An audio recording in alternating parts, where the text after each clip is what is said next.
Good morning and good afternoon to call participants in Europe. Welcome to this Chardan Leadership Call with SQZ Biotech, a company that's developing cell-based immunotherapies for cancer, autoimmune, and infectious disease. And a special thank you to our featured speakers, Dr. Armon Sharei, CEO, and Teri Loxam, CFO of SQZ Biotech.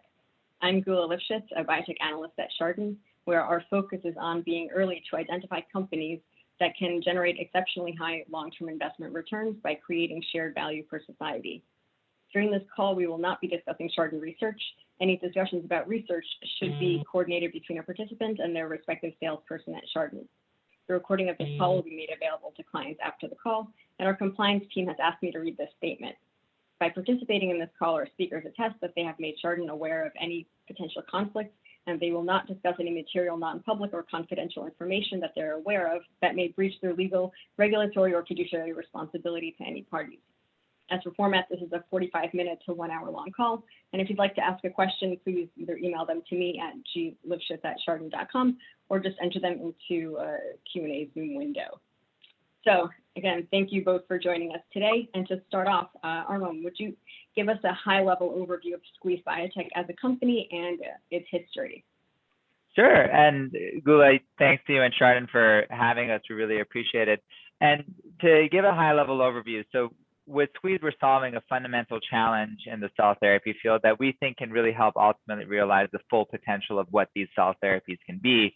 And that challenge comes down to actually, how do you make a cell therapy? So if you think about all the cell therapies that are out there today, they've tended to be really constrained in where they can operate, where it's typically hem-onc indications or some hematology indications, but they've had a lot of challenges going into, solid tumors or autoimmune diseases or other indication areas. And this comes down to two major problems, where one, it's actually really hard to tell a cell what to do and engineer its internal functions. And the other side is that it's really hard to do this in a scalable and practical way. And that's really constrained the potential of cell therapies. Now, all the cell therapies right now are built on two technologies, which are either electroporation or viral transduction. So they're the basis of all the cell therapies we see. And these technologies, although they ultimately allowed us to kind of see what a cell therapy can do, like, the early days of CAR Ts, et cetera, they ultimately haven't allowed cell therapies to realize that full potential. And SQZ is built on a technology where, during my time as a PhD student, we discovered that if you simply take cells and run them through a microfluidic constriction at high speeds, you can end up disrupting the membrane temporarily, such that anything that's outside will go in, and then the cells will detect that disruption and close it up. Now, this was a really simple observation, but it was really powerful because now with this, it looks like we could essentially put any material into any cell type, and allows us to engineer all kinds of different biological functions. And because of its simplicity, it was very practical to scale it up. And there's many different cell therapy applications that this has opened up for us, because we could have ultimately applied it to areas like the CAR T work, or go into the areas that others had challenges in the past, like going into solid tumors or autoimmune diseases, et cetera. And so the main area that we've been focused on for our therapeutics has been concepts around directing immunity. So telling the immune system what to attack or what not to attack. And this applies to things like oncology and infectious diseases, where we try to turn on immune responses in an antigen-specific way, or in the realm of autoimmune diseases and tolerance, where we try to shut off immune responses in a target, in an antigen-specific way. So for our pipeline right now, we have 3 programs in the oncology space: our APCs, AAC, and enhanced APCs, and we can talk through the details of these programs. Our APC program recently had an update at ASCO, and that's part of our collaboration with Roche. Our AAC program is a red blood cell-based mechanism that we fully own, and that just cleared its IND earlier this year.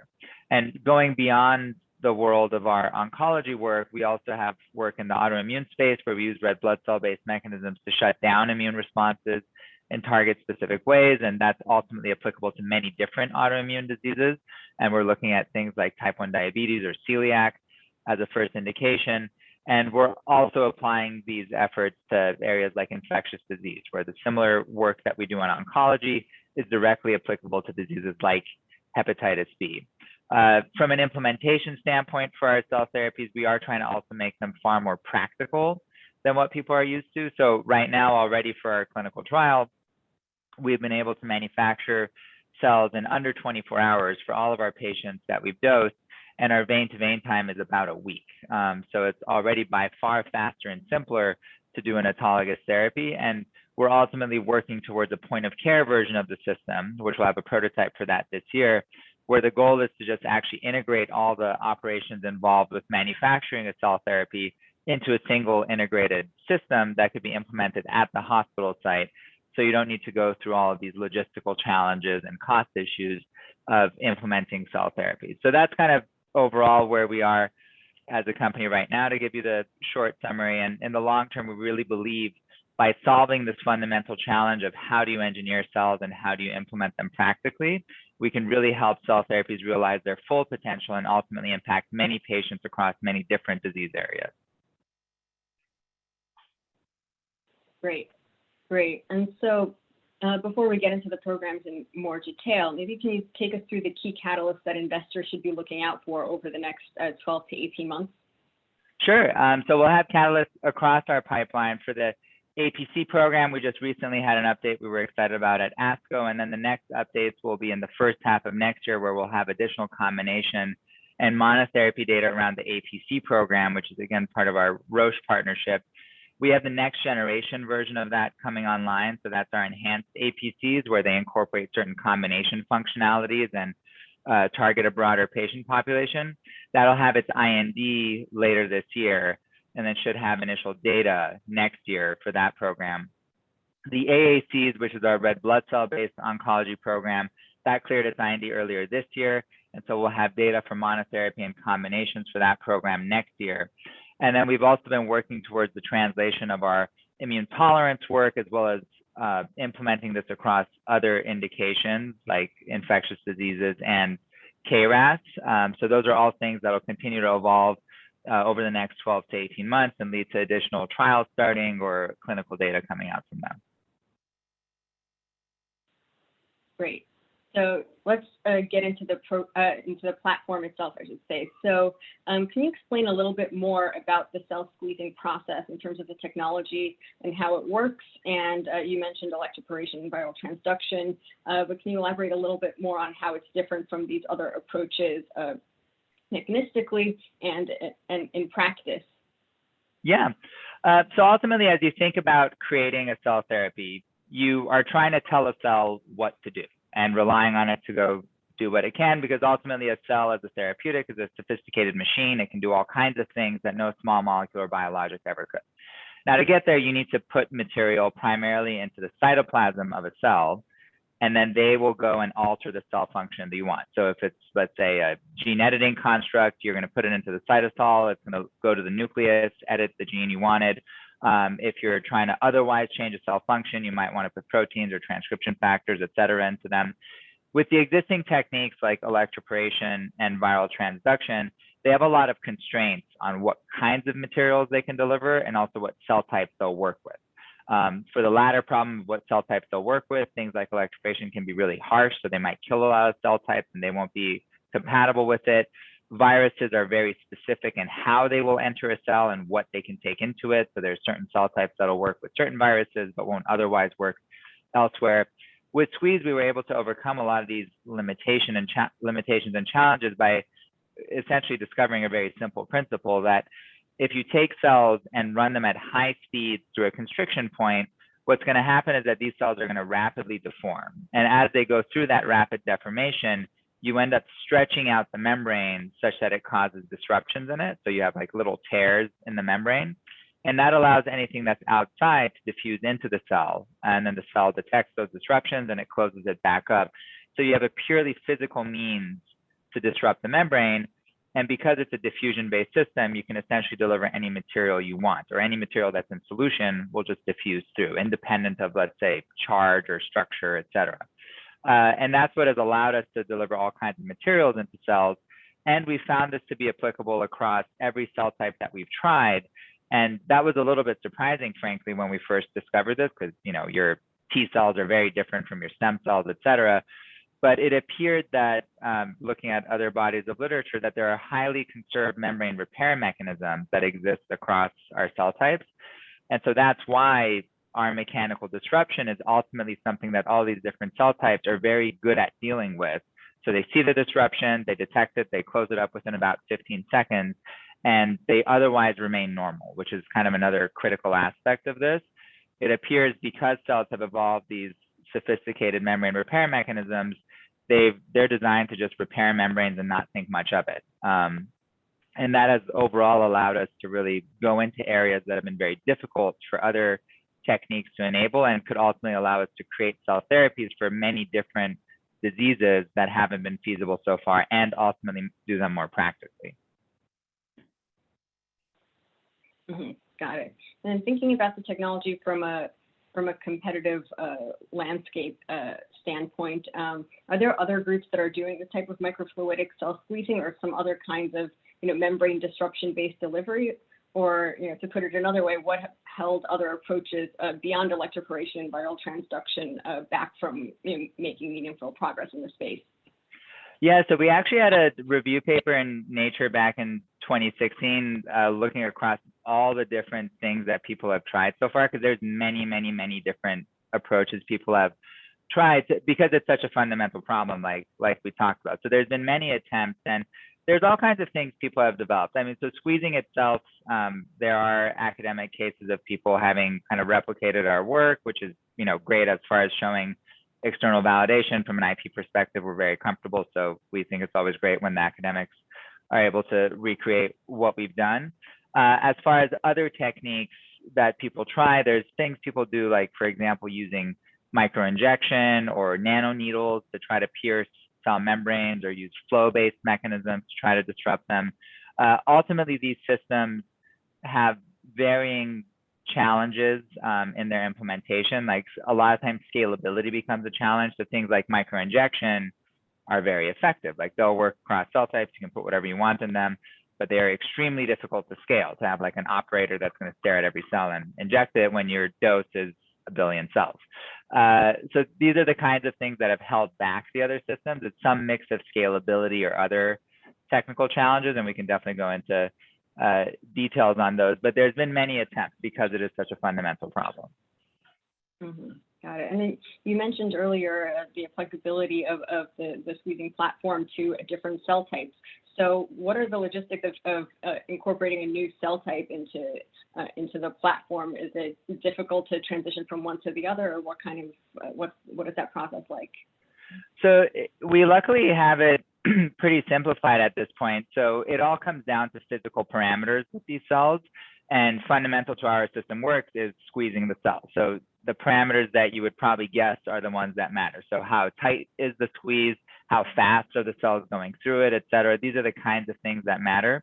And we have just a library of microfluidic chips that we screen against when we have a new cell type we need to work with. So let's say, we had done some work with T cells, but now you want to use a stem cell for something. So we just screen against the library, and you can very quickly narrow down what are the conditions you would want for this new cell type that you haven't worked with before. When it comes to different materials, it's actually basically the same thing. So in the sense that if a particular condition set you use to deliver, for example, a protein into a T cell, is more or less the same thing you would use to deliver an mRNA into the T cell. Because in the end, the chip conditions are specific to disrupting the cell. What material you're delivering is just you suspend whatever you want in the solution, and that's what'll go in. So you don't need to customize it there. So it's made it very simple for us to apply this across all these different cell types. I see. And then you talked about scalability as well. So what kind of throughput or scale are you currently at, and does this differ across the different cell types that you're working with? And then kind of as a follow-up, is there potential to push the platform further in terms of either throughput or scale? Yeah, so right now, for the clinical trial we do 10 billion cells a minute in our clinical system. And to give you a sense, for our APC trial, 10 billion cells is around what you would get from a patient. So we produce the entire batch for that patient within a minute on the squeeze step. So squeeze actually ends up being the fastest step of the whole process chain. Like, washing takes longer than squeezing, which is kind of funny. So scaling hasn't been an issue for us. And the way we do it is we simply create chips that have many of these channels in parallel. So to give you a sense, the clinical version of the chip is about 1/3 the size of your business card. yet it can process 10 billion cells a minute because it has hundreds of these microfluidic channels in it. And for different cell types, the scaling equation is basically the same thing. So in that sense, as we've worked with red blood cells or PBMCs, et cetera, we're able to adapt the same fundamental principles to apply it to their scalability. Great. And then you earlier touched on the process of logistics of manufacturing and administration in terms of simplifying that using your process. Can you elaborate a little bit more on that and what your approach means for the logistics of dosing and manufacturing in terms of on-site versus centralized, and then inpatient versus outpatient, and those type of issues? Yeah, and so for us, I mean, one thing that's interesting is that we think we really blur the lines between whether or not you care if a cell therapy is autologous or allogeneic, because allogeneic is important for the field right now to the extent that it makes these cell therapies more readily available and more cost effective. But in our context, we're already able to do autologous so much faster and more cost effectively, you kind of don't care anymore which one it is in our context, and you just want whatever is biologically going to be the most impactful. So from a kind of process time standpoint, the reason we can do things so much faster, so all of our production runs have been in under 24 hours, whereas it typically takes weeks to produce these cell therapies, is that we can go after biologies that are simpler to manufacture. So with our APC biologies, that's something that doesn't fundamentally require expansion steps, et cetera. So that's what really helps make it shorter, in addition to Squeeze itself being a very quick process. And then on the kind of logistics end of this, right now we've made it a 1 week vein to vein because our manufacturing time is so much shorter, and we've been able to gain efficiencies on the quality and batch release work by working with the FDA on how to really condense those requirements. But to us, the ultimate goal is to take it one step further and go to the point of care. Now, for the point of care, you need a system that's kind of engineering-wise simpler and amenable to integration, which Squeeze is. So that's where we think it's very feasible to kind of engineering-wise make this one integrated box that uses closed disposable kits. So now you don't need a clean room anymore, and you make the operator side of it far simpler, such that it's feasible to actually do this at the hospital site. And as we do the testing on the prototype and work with the regulatory authorities, we think we can also condense down the release requirements to, in the long run, make this something that you can get your cell therapy within 24 hours or even the same day down the line. So there's obviously work to do to get there, but we think with kind of the breakthrough on the fundamentals of how you create cell therapies, we can actually make that all possible and make the cost basis of these cell therapies be in the biologics realm as opposed to where they are right now, which has been very difficult to sustain. Got it. And then also, in thinking about your programs in the context of other cell-based therapies, how should we think about your technology and the potential opportunity there versus the other cell therapies that are, widely in development for oncology, for example, like CAR-T or TCR-T cells or other engineered blood cells, for instance?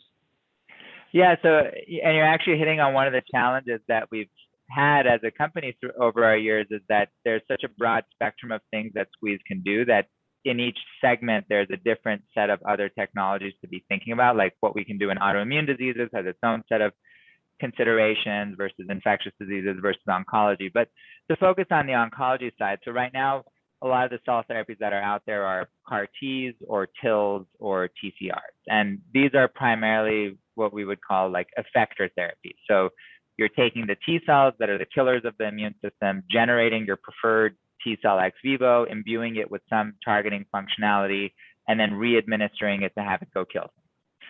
What we're trying to do is operate upstream of that through a vaccine-based mechanism, meaning that what we're trying to engineer is antigen presentation functions that are designed to ultimately induce your own endogenous immune system to react and go and destroy the target tumor. Now, the advantage of taking a vaccine-based strategy is that there's a much, much broader target set you can pursue, and these are generally going to be the tumor drivers. So you can hit intracellular targets like your mutant KRASs or your HPV or P53, et cetera, these mutants that drive a lot of the major solid tumor sets. So you can go after those targets, and you can do it in a much more physiological fashion meaning that you would expect to be able to create memory. You don't need to do preconditioning and the like. So it is really kind of the ideal way to go about it. And that's why there's been so many attempts at creating cancer vaccines in the past that haven't worked out, because the promise of what they can do is enormous compared to what the effector therapies can ultimately do. So that's one big contrast. And in practice, what that has meant is that we can, from the get-go, into solid tumors and have a very good expectation of being able to implement this for much earlier lines of treatment because of the safety expectations around this and the practicality around it. What's different, though, is how you think about kind of initially looking at these data. So effector therapies can work in very late-line patients because you don't need the endogenous immune system to do anything. If anything, you use preconditioning to blow out what's left of the patient's immune system, you inject the effectors and they're going to go do the killing. Whereas vaccine mechanisms are meant for earlier stage patients who still have some level of immune function that can respond to the APCs and then go drive that benefit. So these are kind of how we try to think about it differently relative to what's been done with cell therapies so far, where this is ultimately something that can be broader tumor types, earlier stage patients, whereas right now people have kind of been stuck with late or last line patients in a narrow tumor set, mostly hem-onc tumors. Mm-hmm. Right, right. And so as you mentioned, there have been lots of attempts at taking the cancer vaccine approach. So from your perspective, how is this platform differentiated and beyond the various cancer vaccine approaches that have been attempted over the past several years or decades?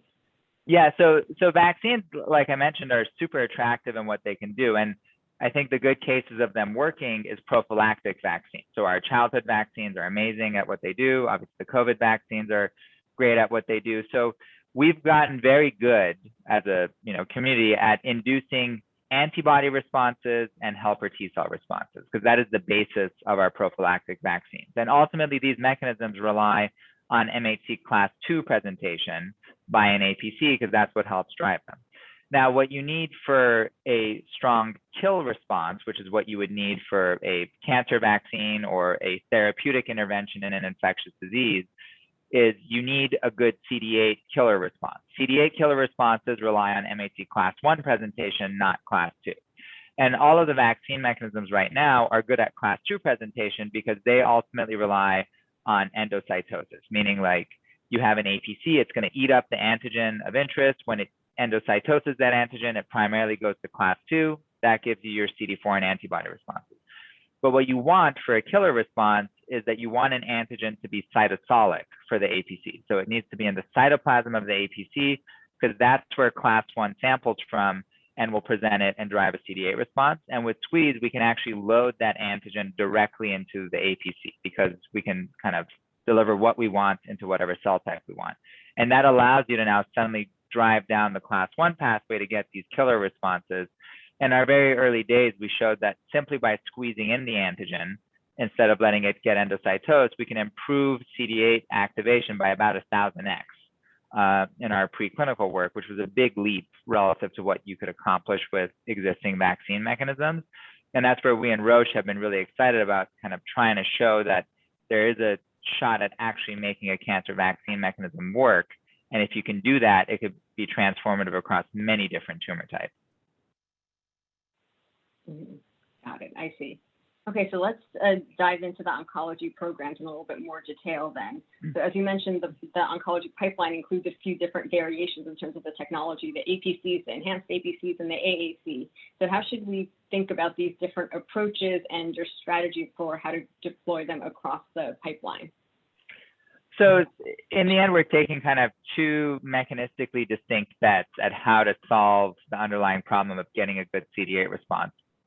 For the APCs and the enhanced APCs, it's trying to directly solve for an antigen presenting cell that's going to present on class 1 and be really good at turning on CD8 T cells once you inject it.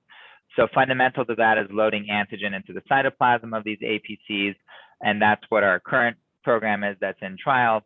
And then for the enhanced APCs, what we're doing is, in addition to loading them with the antigen, because we've switched to mRNA-based cargos, we can use the mRNA to code for the antigen, and that lets us go after broader patient populations. But we can also use the mRNA to code for other functionalities on the APCs. And in this case, we're essentially incorporating functions that otherwise you would have had to do through combinations.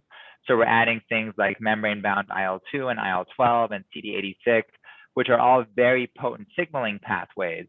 And by putting this into the APC itself, when a T cell comes to visit, now they're not only going to see their antigen, but they're going to see these really powerful stimulatory domains that can help drive them even harder. But you're doing this in a way that doesn't involve systemic combinations, because if you went after things like IL-2, IL-12, CD86 in a systemic fashion, they're a bit infamous for how much systemic toxicity they can drive. So by localizing it, you should, in principle, be able to get a lot of the benefit without the downsides of these really potent mechanisms. So that's kind of the philosophy behind the APC approaches, and things like the enhanced APCs we think can be the really powerful, ideal future version of this, because you're incorporating a lot of combo functions directly into the cell, and you can minimize the need for other systemic combos. The other side of this is our AAC program, which takes a bit of a different mechanistic twist on how to generate a CD8 response. So over there, what we're doing is very different.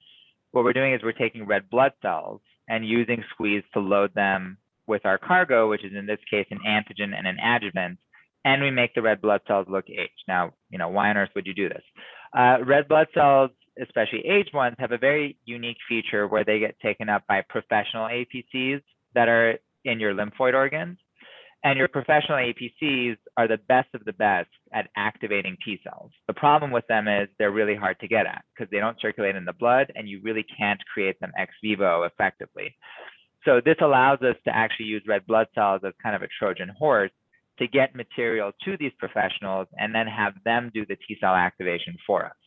So in this context, what we're doing is we're loading antigen and adjuvants, and the principle is once they get injected, they should get taken up by these professional APCs, and then they can drive the response for you.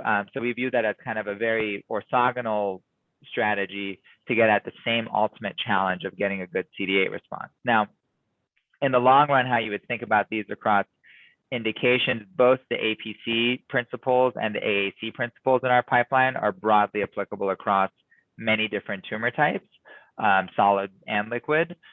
So we think the best one is the one that will ultimately carry the day. That being said, if they were equivalent, we would expect that the AACs are an even simpler one to produce because it's just a red blood cell mechanism in the sense that you just do a blood draw, not a leukapheresis, and it could be allogeneic down the line to make it even more simple to produce for people. So all things being similar, the AACs might end up being more practical, but we think the most efficacious one would carry the day. And for both mechanisms, we think safety should be pretty good. And for the APCs, we've already shown that it's very well tolerated. Mm-hmm. Right. And so with regards to the APCs, you recently presented phase 1 data at ASCO on the lead APC program in HPV-associated cancer. So can you walk us through that study design with respect to the dosing cohorts and the type of patients that you're enrolling? Yeah, so for that study, we're doing a basket trial within HPV-driven tumors. So most of head and neck, cervical, and anal cancers are all HPV driven. So we have a mix of these patients coming in. And the strategy there has been that as a new modality, you have to start as a monotherapy in last line patients, and then use that as a basis to go into combinations as well as earlier line monotherapies. With the vaccine mechanisms, like I mentioned, it's something where you would expect it to be most efficacious in the earlier stage patients, and that is your ultimate goal because that would help serve a broader population more effectively.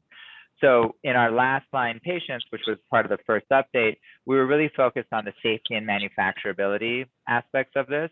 And luckily over there, we were able to show from a safety perspective, there were no dose limiting toxicities, and we didn't have any grade 3 or higher SAEs in any of our 12 patients. So all really adding up nicely to the kind of fundamental thesis of vaccine mechanisms should be safe. From a manufacturing perspective, we were able to show we could produce every patient's dose in under 24 hours.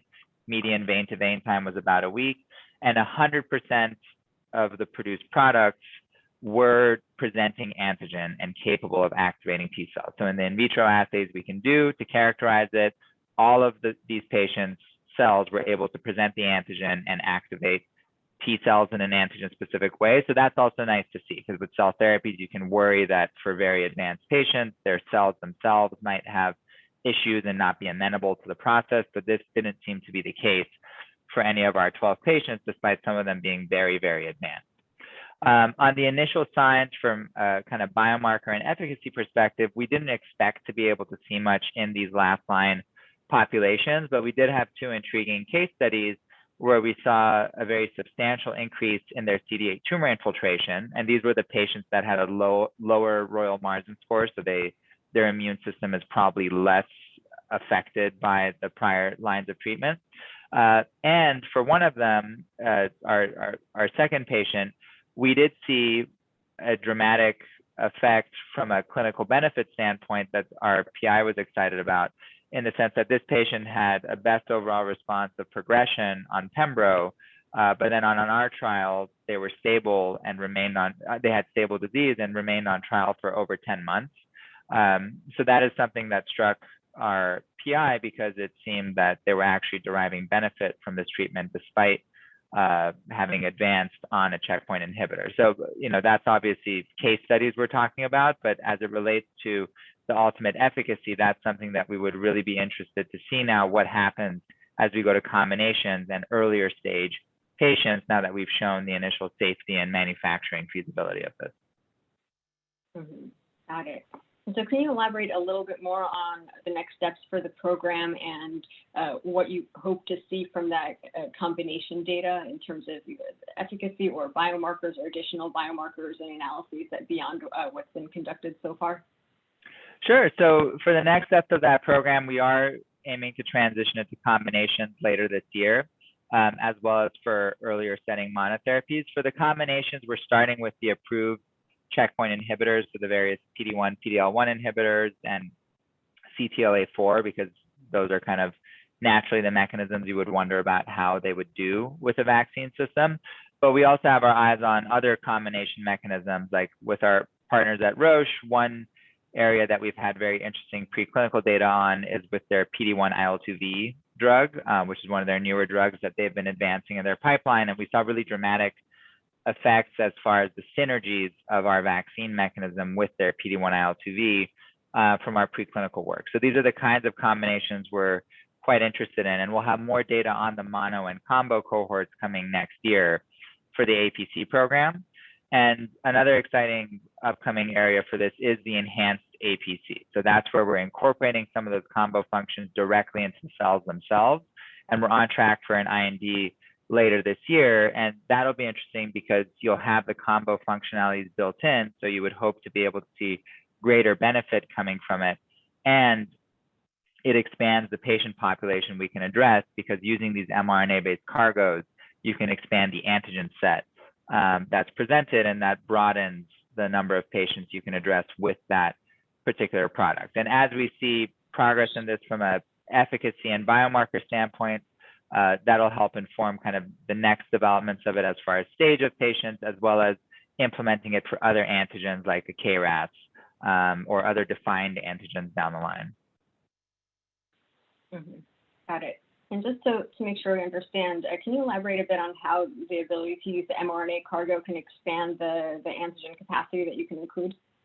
Yeah, so right now what we do for the antigen for the current APC trial is that we use synthetic long peptides. So there's two synthetic long peptides that we deliver, one for E6, one for E7, which are the key drivers for HPV-16 driven tumors.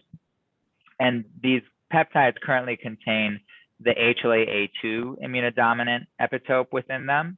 So that restricts you to HLA-A2 patients. And a very practical way to expand to make this across all HLA types is to use mRNA to encode the full protein instead. And mRNAs as a cargo are very practical to use for what we do, and kind of thanks to all the development work that others have done on mRNA, it's made it very accessible now for people like ourselves. So that is where we use the mRNA to code for the full protein that releases the HLA restriction, and therefore about doubles to triples your addressable patient population. Got it. And then with regards to the AAC program, can you elaborate a bit on that and the clinical plan there? And in terms of any learnings that can be translated from the APC program into the AAC, are there kind of additional gating factors or data sets that you're waiting for to advance additional programs there? Yeah, so for the AAC program, we cleared our IND earlier this year, and so we have that underway as far as site setup and all of that, and we should have data for mono and combo next year coming initially for that program. Over there, one of the benefits of having it also go into the HPV-driven tumors is that we can learn a lot operationally from the APC program.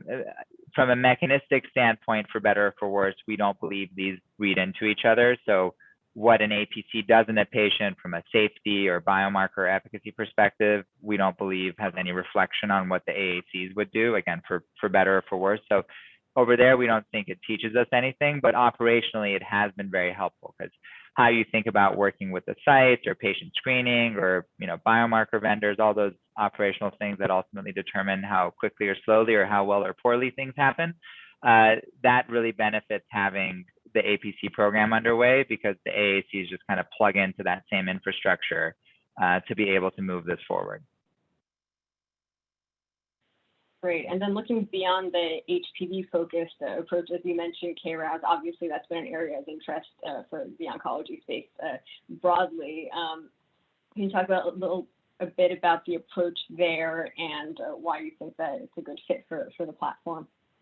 Yeah, so I think going back to the real promise of vaccine mechanisms, again, despite their historical trials and tribulations, is that you can use a vaccine mechanism to go after intracellular antigens. So a lot of the tumor drivers are typically intracellular antigens, not extracellular antigens. So, something like a CAR T will target a CD19, CD20, et cetera, BCMA.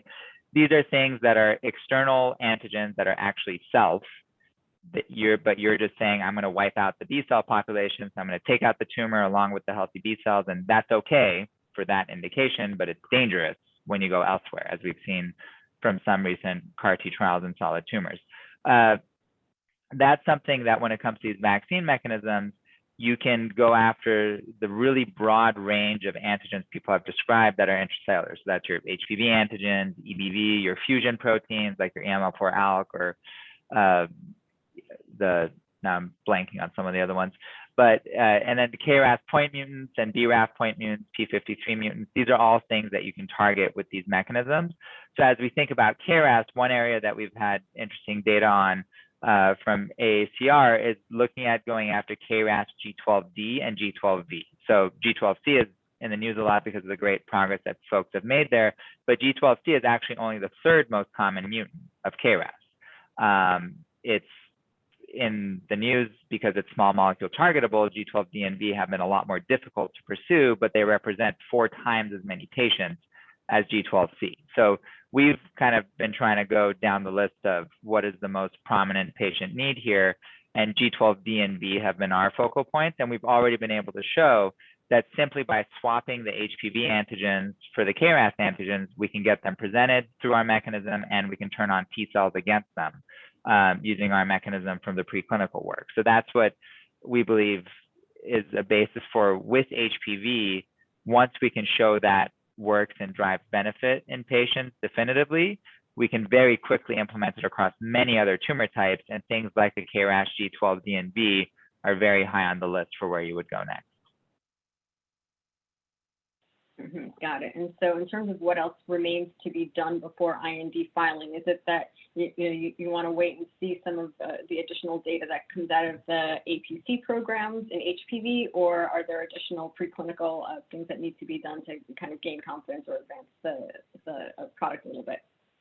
Yeah, luckily SQZ as a platform is very plug and play. So preclinically, there isn't that much more to do. What we want to do is be deliberate about learning from the current trial what we need to learn before then deploying the KRAS versions, just to make sure we're going in with the best, most informed version of it. So right now, for both the APC context and the AAC context, we're trying to learn from the current trials to understand how our vaccine mechanism is unfolding before applying it to the other antigens, because we think it'll be very plug and play, but want to make sure we're going in quickly with the right kind of dose or schedule elements or combination strategies as we take it forward. Great. And so now let's turn to some of the other programs that you're working on beyond oncology. As you mentioned, the autoimmune programs aim to do the opposite, promoting antigen-specific tolerance. So can you elaborate a little bit more about how this works mechanistically and how the process is different from making the AACs that we've talked about already?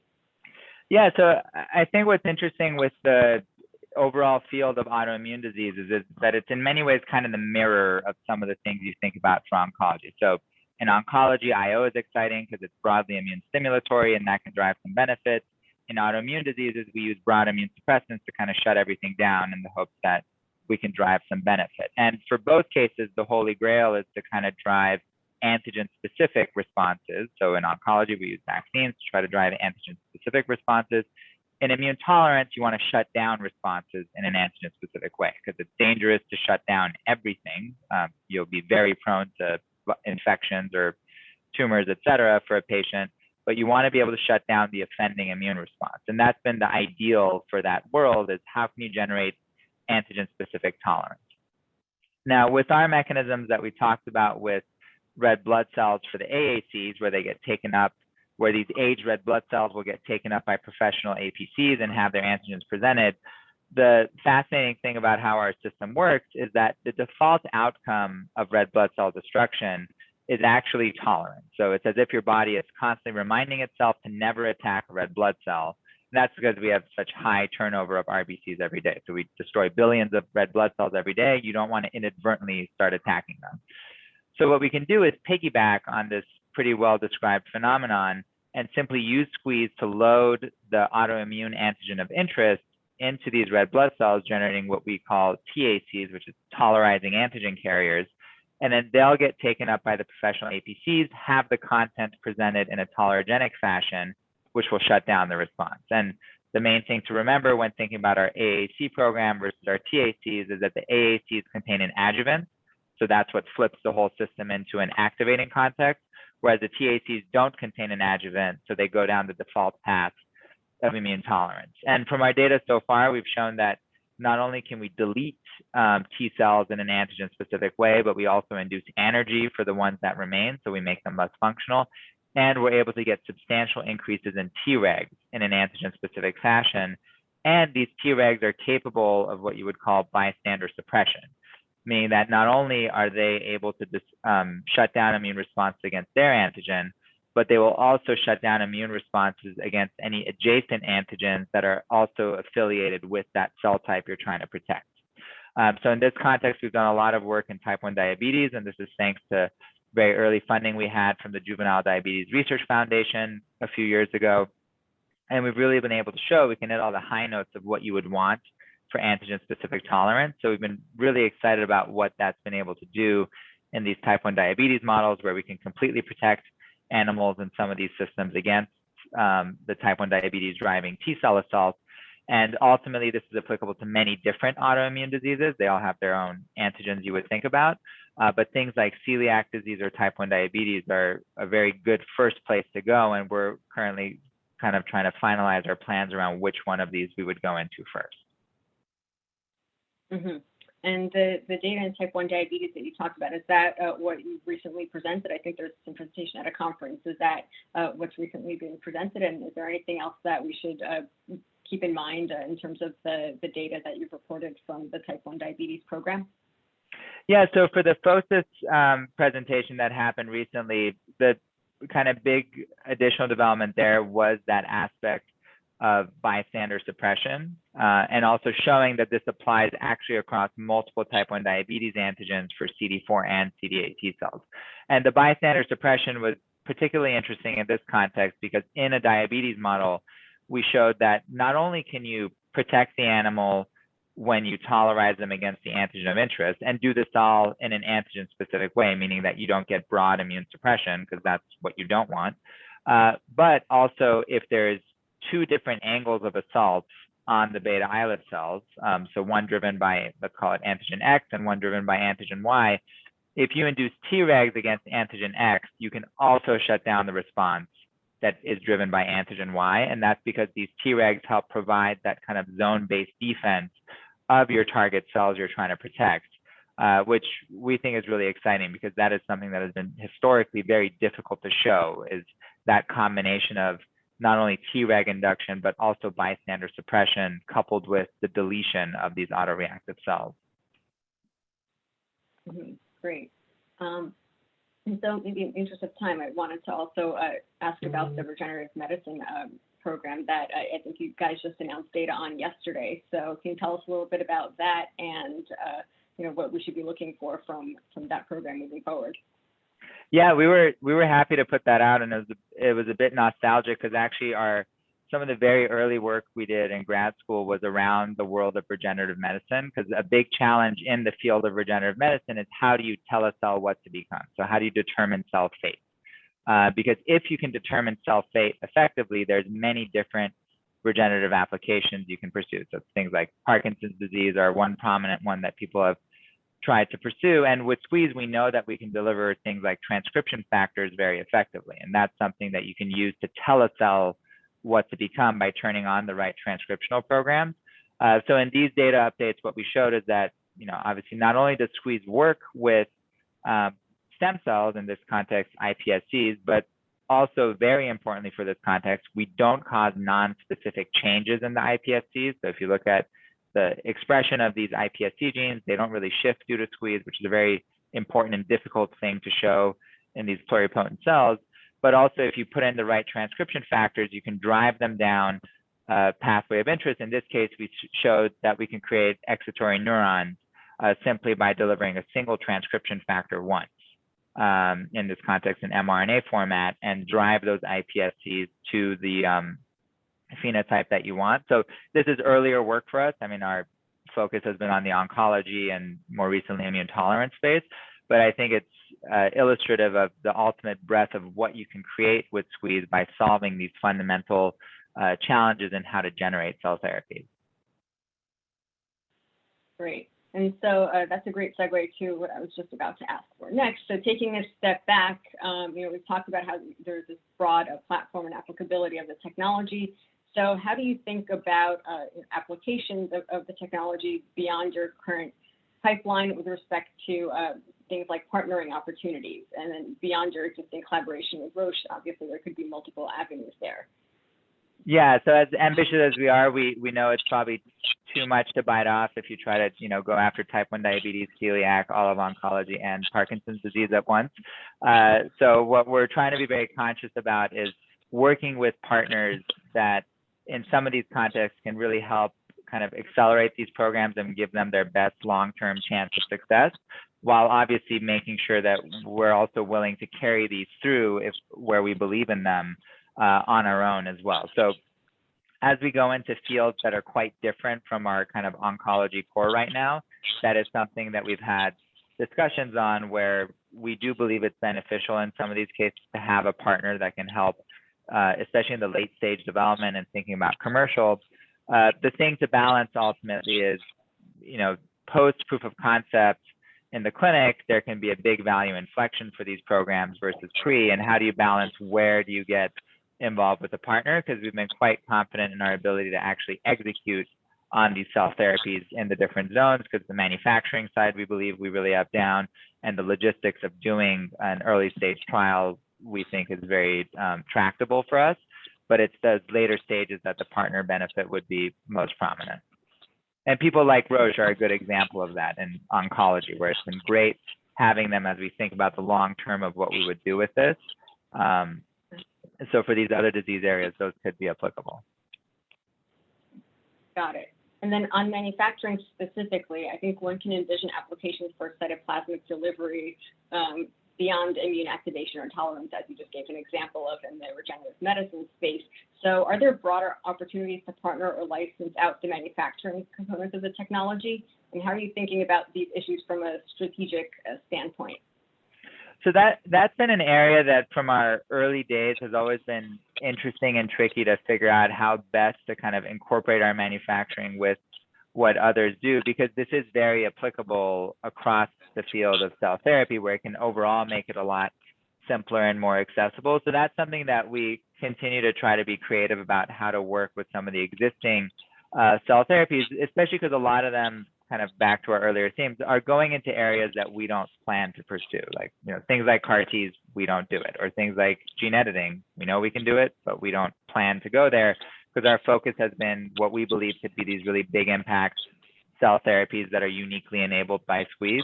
So everything we've done as far as manufacturing progress, and especially that upcoming point of care system, these are all things that are directly applicable to existing cell therapy formats.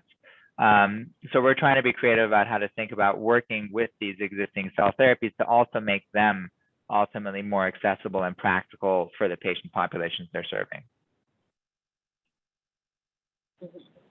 Great.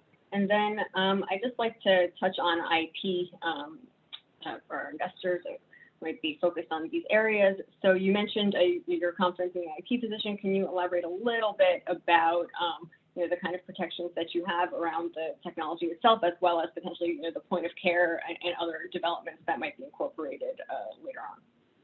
Sure. So Squeeze itself was a serendipitous finding in the lab. Like, no one expected a Squeeze mechanism to work, ourselves included. We were doing something else and we stumbled on this phenomenon. So because of that, we were able to actually file very broadly on the technology and have protections in all the major jurisdictions now. So from a kind of fundamental platform side, we've been very comfortable with this. And there's been additional layers related to the manufacturing and how it's integrated, et cetera. That's been great. So that's kind of one pillar of the protections. The other side of it is the cell therapies we can create, because we can go into areas others couldn't in the past, or engineer cells in ways that weren't feasible in the past. That's been a whole nother layer of protection and distinction, because again, we're just going into zones that weren't really feasible for others to pursue. We're not kind of doubling down in an existing very crowded space. So that's added its own layers of protections around the compositions and the natures of the cell therapies we can create. So overall, we've been really comfortable with how defensible these systems are. And I think another dimension of cell therapies that's interesting to think about is kind of the concept of software upgrades, so to speak. So I think with small molecules or biologics, you would never really, add a methyl group and expect it to all act the same, et cetera. It's not that simple. With cell therapies, you can be more rational in what you're making this biological machine do. And I think our APCs to enhanced APCs transition is a good example of that. So these kinds of things can also help confer kind of long-term advantages with something like Squeeze, because you can continue to improve on what these mechanisms are in a really rational, informed way. Got it. And then so another question on kind of broader execution issues. Can you talk a little bit about the company's cash runway and how investors should be thinking about factors relating to spend patterns and things like that? Teri, you want to go for it? Yeah, and I can take that. So as of the end of the first quarter, which was our most recent 10Q that was filed, we had $205 million of cash on hand and expect to get through the first half of 2023. And that's predominantly allowing those clinical trials that Armon talked about in oncology to be able to roll through the monotherapy and combination cohorts, as well as move some of those earlier programs forward through preclinical, such as tolerance and, infectious disease and some of those areas that we've talked about today. So we're in a really good cash position. I think one important aspect that may be different for us versus some other cell therapies is one of the reasons we can take multiple shots on goal through in oncology is because of the technology and some of the synergies that we get across manufacturing and other areas allows us to move multiple clinical trial programs into the clinic without having step function increases in cost.